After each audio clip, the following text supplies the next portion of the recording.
Hi everybody, welcome to day 4, Rob and Leslie's French Advent. So my plan today was to go outside and get those solar panels mounted. Very excited about getting that done, but it's raining a little bit, off and on all day, so I thought, well, I may as well do it when it's dry. So Leslie said, why don't you do a video about fixing vacuum cleaners? And really, what do people want to watch more than me fixing vacuum cleaners? Wait. Don't turn off the channel. Have you already turned off the YouTube? Is it gone? No, hey, it's not just about vacuums. Let's use the vacuums as an analogy for life and figuring out life's problems. Because even if you don't got vacuum problems, you probably have some life problems. And there's some transferable principles. Okay, we're here in the foyer. I've opened up the windows, the doors to the grand salon because it brings me such joy. And here we have some of our vacuum cleaners. Now, again, we started off with a conventional inside vacuum. I believe that was our first one, but I think we vacuumed up too many flies and it started not working very well. So we basically replaced it with the same model so we could interchange parts. This one works better. And then we got a couple of really cheap little guys. Our best shop vac's in the basement. Some friends got that for us. Thank you very much, TJ and Susan. And it's working great. It's in the basement, no need to repair. So we're gonna try to figure out why these guys aren't working and do some problem solving. You can see there's several things wrong, but when you turn it on,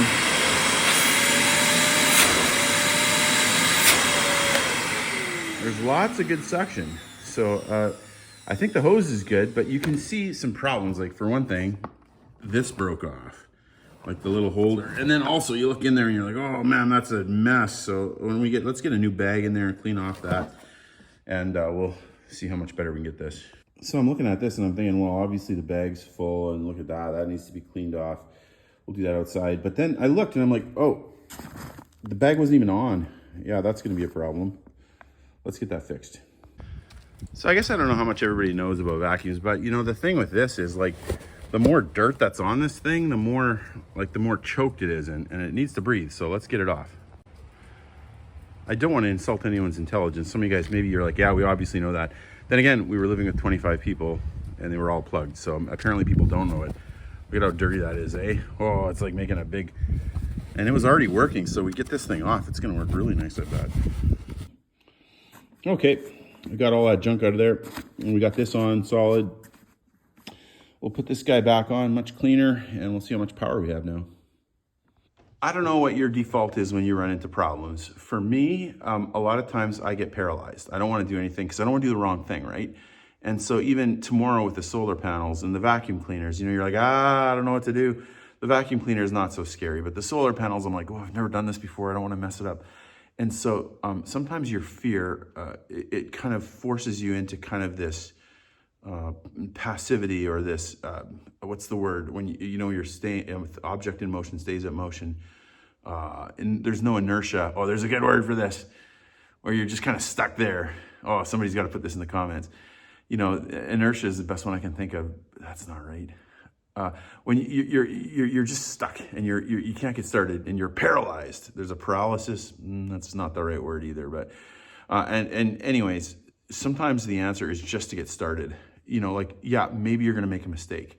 But if you sit there your whole life thinking, I don't want to make a mistake, I don't want to make a mistake, and you don't do anything, then you've kind of given up by default, right? You've guaranteed your failure because you didn't try. So if you try, if you get out there, if you give yourself the courage and say, I'm going to give this a shot. I don't know how it's going to go. It may go great. It may go badly, but I'm going to try it. And if it doesn't go well, I'm going to learn from it and I'm going to do better. I think when you keep doing that, I think you beat your problems. Okay, let's see if we got some more power now. Ooh. That's great. That's lots of power. Now we still got to fix this little thing because that's annoying when people carry it. That's probably why the bag came off, because people are carrying it and this is going up and down. And let's see if we can figure something out for this. All right, how are we going to do this? Well, you know, again, it's just an $80 vacuum cleaner, so we're not going to go buy a new clip or something. Maybe if we put a nail through there and then just put wire around here and make it real tight, then that always stays on and the other one unclips when you need to open it. Maybe that would work. Side note, little warmer. What do we got? 14 Celsius? That's nice. We'll take 14 Celsius. That's like high 50s maybe. And then this blew off one of the gutters, so I got to go up and figure out where that came from. Life in a chateau. Okay, simple fix, no dollars. We're gonna grab a screw and we're just gonna grab a piece of wire, in this case, a nice thick electrical leftover wire, ground wire. So we put the screw through, wrap it around a couple times, and voila, it works. You can take it off if you need to, but it holds it down, and that should prevent the bag from all getting goofed around. You know, real talk, when I think about that problem and that solution, that vacuum cleaner with the little wire and the screw, it reminds me of Sir Ken Robinson's video on education. I know I've talked about it at least once over the years, where he talks about divergent thinking and how he sometimes laments the fact that modern education a lot of times tries to stifle divergent thinking. Like there's only one way to solve a problem, and it's this way. And I remember the story, I may have told this too, but I remember when Leslie and I were in 11th grade, I think, no, it must have been 12th grade because we met then. And we're sitting in a physics class, and I was, and sometimes my mind works differently. I don't know if it's because I'm left-handed or what, but so sometimes, I don't know if other left-handed people feel like they see the world differently, but anyways, sometimes I'll come at a problem and I'm like, we should do this, this, and this. And so I was pretty excited about myself because I found a new way to solve the problem. And so I looked over to Leslie, I said, hey, look, I found another way to do the problem. And so she was impressed, I think she was impressed. And then I showed it to the teacher, and the teacher was kind of like, no, you can't do that. That's not good. That's not okay. And it has to be this way that we all learn. And I was kind of thinking, so at the time I took that, but now as an old guy, I'm kind of like, man, in life, you got to find creative ways to fix problems. Like, you can't just throw money at every problem. I mean, you can throw money if you have money to throw at every problem, but if you can think creatively and think out of the box, you can sometimes get stuff done for just a lot cheaper. And so that applies far more than vacuums in your life. Are there some problems that you don't need to fight? Like, think through the stuff that's coming up against you right now. Is it bills? Do you actually need it? Like, can you get away without it? Or is there a way you can get by without it being done? Sometimes things don't need to be fixed, or sometimes things can be fixed differently. You know, creative problem solving gets you somewhere in life, I think. Now, this guy I've already fixed a while back. They came to me and they said it wasn't sucking. So we turned it on, and there was power, but at the time there was zero suction. So I thought, okay, well, we got to identify where the problem is. We know that electricity is getting there, so that's good. So that means probably in a vacuum cleaner there's a block. Now, either that block's in the hose or it's in the canister. Maybe the bag's too full, or there's a blockage there. So the first thing you do is you just take off the hose, and then you see if it's free. So we took it off, and sometimes I'll blow on it. That's maybe a little bit gross, but or I'll see if there's suction here. And if there's suction here, but not at the end of the hose, then you know the hose is a problem. In this case, it was the problem. There was one of the students had sucked up like a sock or something to that effect, and it was stuck really bad right in the middle. So, we tried to blow it. We tried reversing the hose, like plugging the other end in to suck it the other direction. None of that worked. I got a pole in there and started ramming it, but I could not get it free. Again, this is not an expensive vacuum, and the hose may be worth $10. So what we resorted to doing is cutting it. We cut it open, and we were able to pull the thing right out. And then honestly, we put it back together and just put some electrical tape on it, and it works perfectly fine. We just did a lot of wraps around, and it totally works perfectly fine. Honestly, that's not a bad principle for life. Like any problem, the first thing you got to do when you got a problem is identify what exactly is the problem. That's true of like IT, like phones, computers, mechanical things, cars, houses, relationships. Figure out what the problem is, because once you know the problem, you can start to get on it. Okay, here's a great example. It doesn't work. It's all full. I wonder what the problem is. That's gonna work a lot better now, I think. Okay, this one's a little tougher. We turn this one on. Okay, it's got power, but not a lot of suction. So let's check the hose. Okay, side note, there's a couple ways to check the hose. One thing you can also notice is the pitch, like the sound. If the sound changes when I take the hose off, that might mean that there's a blockage in the hose. So let's turn it on. Let's take this off. Almost no change. So I'll blow on this. Yeah, it's not blocked at all. So the hose is fine. The problem is in here. Okay, so we're making progress. We know that this is totally fine. And we know that the power is totally fine. Now there's probably a blockage in here. Most of the time, almost always with the vacuum, it's just a simple block, or maybe the bag's full or it needs to be emptied. That sounds dumb, but it's amazing how many times people just don't empty it. So this is not good. I opened it up and we took a look and it's basically empty. So that means there's not a bunch of stuff there stopping it. It could be this little filter's all clogged. We'll go take this outside and bang it, see if that makes a difference. But other than that, we might have a bigger problem inside the vacuum. Okay, outside banging the vacuum cleaner. Hey, isn't this nice? Leslie made it a little Christmassy. She got some boughs. Of course, we have a gazillion evergreen boughs, so why not put them in the house, make it look nice, smell a little nicer. A couple of wreaths. Here we go, let's go bang this thing. Yeah, it's not too dirty. Now we could get an air compressor and blow that out good, but it's not very bad, and there's hardly anything in here, so that's probably not our problem. That means hopefully it's this. We'll bang this off a little bit. I mean, there's definitely some dust there. You can understand how that makes you know, how it blocks the air, but I don't think that's big enough to be our problem. Okay, well, let's see if that's any better. We cleaned all this out. So essentially the air goes in through the hose, which is clear. We know this is clear, comes out here, and then this thing sucks it. Now when I turn it on,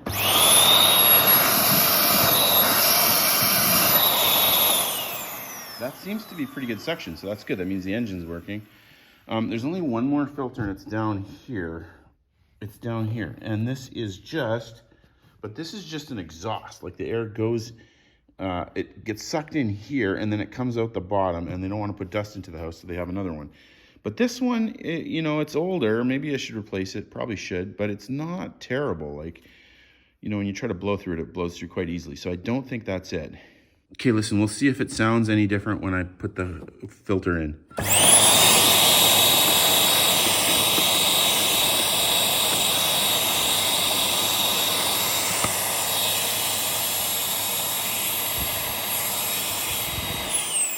Okay, notice the sound didn't really change. The engine wasn't working harder, so that means that's probably not it. So we'll put it all in, see if we got it fixed. How does she do? Yeah, actually, that's not terrible. Let's try it. Does seem to be working. So I had a grandpa who started a school in Saskatchewan, Briarcrest Family of Schools, I think it's called now, Briarcrest Bible College back in the day. And so, you know, for a while there's 1,000, even maybe 2,000 students, I think, including online, and in the middle of nowhere. And so there's some really cool books about his story. And when you read them, I love his, of course, growing up as a kid, I loved reading those books and hearing the old stories. And I remember one time they faced a problem at Briarcrest in the very early days, and I might get some details wrong because it's been quite a few years since I've read the book, but basically they faced a couple of problems, like really big problems. One was they didn't have enough water. Saskatchewan, very dry, and their water source was dwindling or not inadequate. And then there was another problem. I don't remember if it was just they didn't have any money and it was freezing and they needed coal or something and they're all freezing to death. There were two significant problems. And so they were keeping my grandpa up all night. He was trying to figure it out. And then all of a sudden, kind of in the middle of the night, he had this idea, maybe from the Lord. He thought, what if one problem can solve the other? And so for them, it did. I think I don't remember exactly the story, but I believe something. It was like they decided to go for a new water source that was a little bit expensive, but then they were able to sell the water to some of the neighboring communities and get enough money to pay for the coal. I don't know how it worked out, but the idea of using one problem to solve another, that's profound, and sometimes that can work for us. Like I don't know what your situation is or what problem faces you, but trying to think, divergent thinking, trying to think of creative ways to solve the problem. Sometimes maybe that means talking to a friend and trying to get their take, and they may have an idea on how you can solve the problem or even sidestep it. Don't get so focused on your problems that you can't like step back and look and think of other possibilities, other ways to do things. Or maybe even sometimes one problem can help you solve that problem, but also another problem. They can solve each other. We're gonna go on a little adventure. Should we go outside? We'll go for a little walk. Yeah. All right, Bingy. Oh, we gotta unlock things. Hang on. Okay. And we're off. We are gonna go this way, Bingy. We're gonna go this way. Yeah. We're gonna go check out the stables and see how things have done since, like, I don't know, before session started. This way, Bing Bang, this way. Let's go this way.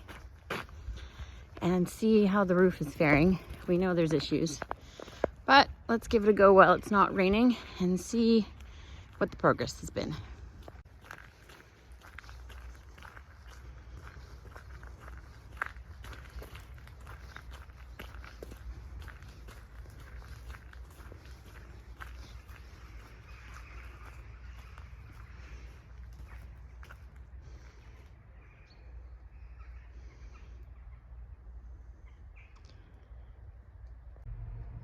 When a project is looming ahead, I like to start getting inspiration. And these stables are sitting right beside a beautiful old oak tree. Look how wide its base is. He's beauty. And just as we were surveying the damage over here for this week's video, I had looked down and seen some amazing oak leaves. And the cocoa brown, look at the chocolate. It's just lovely. Like the colors of these leaves. I love finding inspiration in things that are around us.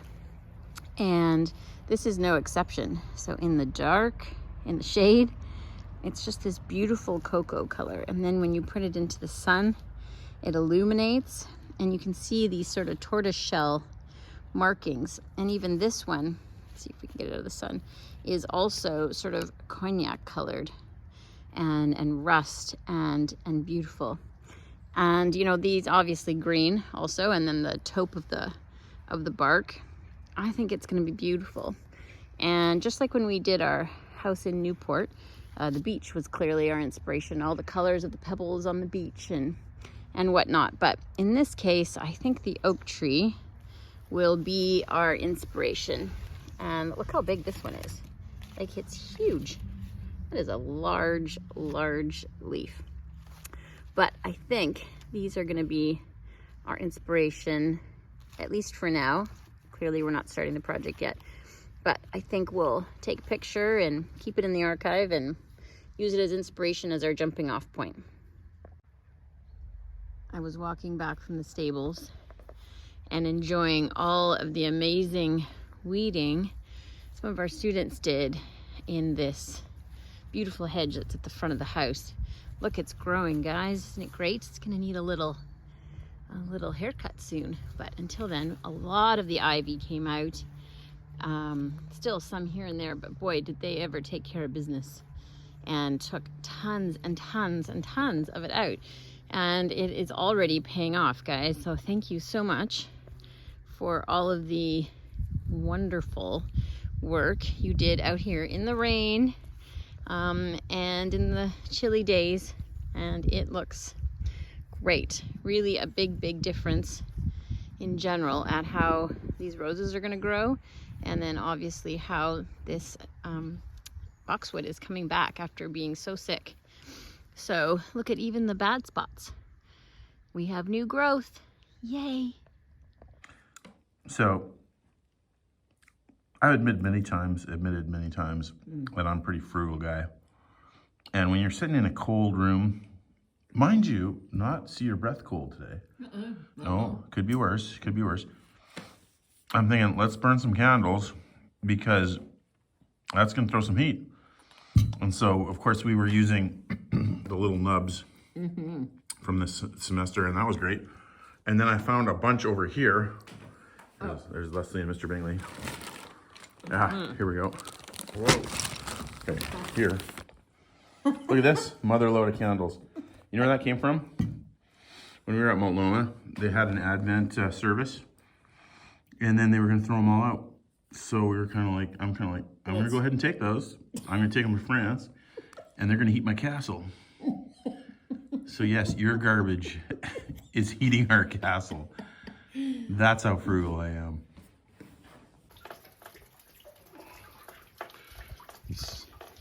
So we know we've had a leak underneath the terrace here for quite some time. And I mean, for the most part, it's just going on concrete, so we don't care. But it would be nice to get it sorted out because, I mean, obviously you don't like to see those beams wet, those metal beams. But not only that, we noticed that when it comes down, it pools and occasionally runs into the basement. So it's not a huge problem, but it's one of those ones that when we have time, it'd be nice to get on that one and sort it out. You know, a lot of folks will hear stuff like that, or they'll watch the way we're sort of casually approaching things, and they're kind of like, they're maybe almost offended. They're kind of like, why aren't you on that? Why aren't you fixing that? And you're kind of like, you have, in some ways you have to understand the context. Like, you have to be here and you have to understand how big this place is. There's our good vacuum cleaner. And you have to understand how significant the problems are before you make a judgment. Because, again, triage, so many problems, you know, you try to take care of each one of them as you can. It looks like we're not leaking here, no flood down here. So that's the good news. You got to rank your problems and then you tackle the first ones first. And you can't get too bogged down in any of them, really. You got to keep moving. Okay, time for a little snack. Now, you know, they talk about love language, and you got to understand the woman that you marry. And the other day, I was writing this song. I was sitting at the piano, and I wrote Leslie a beautiful love song. Started playing it for her, and she's like, "Oh, come on, stop!" And she doesn't like that at all. That's just not her love language. So then fast forward a couple weeks, we're in Italy, and several times I heard her saying, "Oh man, I wish I could bring back some olive oil from Italy." And we had someone break into the van, so I had to go get some stuff to repair the window. And I saw this olive oil, and I thought, "Oh, I'm gonna buy this." So I snuck it into her van and put it on the driver's side door. And when she got in the next morning, she could see it. That's her love language. So we're gonna have a little snack maybe for dinner here. We got this nice balsamic that our friends, the Walters, gave us maybe a couple of years ago. We're still using it. Just beautiful stuff. And we'll put some bread in there. That's going to be tasty, tasty, tasty. A little snack before, kind of an appetizer, an entree for lunch. Guys, thanks for coming with us on day 4. Are you ready to go track down your problems? Are you thinking about it? Are you going to fight past the inertia? This is like a motivational speech. Are you going to identify where it's coming from? Is it coming from this? Is it coming from this? Are you going to think creatively out of the box? Like, how can I sidestep this? Or how can we back up and see it differently so that we can find a different way through? Or maybe one problem solves another. I don't know what it is, but go get them. By the way, tomorrow, day 5, we're going to focus on hope. Advent has a lot of times different themes, and 4 of the themes are hope, peace, joy, and love. I read that on the internet. I don't know who came up with that. But I do want to talk about hope tomorrow, and we have a beautiful Christmas carol tomorrow. So I hope you'll enjoy. I hope you'll come and enjoy it and hear a little bit of a story too. So that should be fun.